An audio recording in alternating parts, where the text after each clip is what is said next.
Il y a différents temps de réponse à la reconstruction. La première chose, c'est effectivement, on est quand même 5 ans après, passé de 1,5 million de personnes déplacées à 70 000 personnes, 70 à 80 000 personnes à l'heure actuelle. C'est encore beaucoup trop, mais ça montre bien le chemin qui a été parcouru. On ne peut pas considérer qu'on a tout réussi, parce que la reconstruction prend du temps et qu'on ne fera rien seul en fait. Donc le bilan d'ACF, c'est un bilan qui est aussi en perspective par rapport à l'ampleur des besoins et par rapport à la complexité de répondre à ces besoins. L'exemple que je prends souvent, c'est un exemple d'une destruction qui s'est passée en France à la fin de la Seconde Guerre mondiale. Il y a plusieurs villes qui ont été complètement détruites. Parmi elles, il y a une ville que moi je connais bien qui s'appelle la ville de Caen, qui avait 60 000 habitants. Pour reloger ces 60 000 habitants, on a mis 2 ans. Pour reconstruire complètement la ville, on a mis 20 ans. Donc je trouve que ça met aussi en perspective la complexité à Port-au-Prince en travaillant vraiment avec les communautés sur le changement des comportements en termes d'hygiène, sur les infrastructures. Et ça, pareil, c'est un chemin aussi. Et c'est un chemin qu'on ne veut pas faire seul et qu'on ne peut pas faire seul.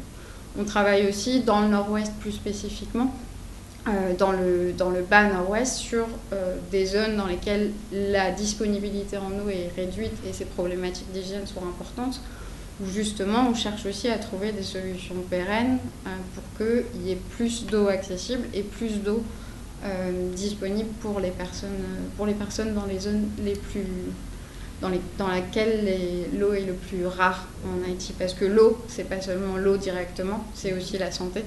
Si on n'a pas d'eau, on a forcément moins de capacité à lutter contre de potentielles maladies qui seraient liées à des problématiques d'hygiène et des problématiques d'eau en fait. Donc on travaille sur ces différents éléments-là, à la fois dans des temps d'urgence quand il y en a besoin et avec tous les acteurs nationaux sur des solutions plus pérennes pour aboutir à la couverture des besoins, ce qui est notre objectif à tous. À l'heure actuelle, je pense que justement, nous, le message qu'on essaye de faire passer auprès des bailleurs de fonds, c'est de dire les moyens, ils doivent aller au-delà de l'urgence. Et la phase de transition dans laquelle on est, justement pour chercher des solutions qui soient durables, qui soient pérennes, ça demande des moyens, en fait. Donc je dirais, oui, on les a en partie, mais par exemple, sur les problématiques d'eau, hygiène, assainissement, je pense qu'on pourrait avoir encore plus et encore plus vite. On est en chemin.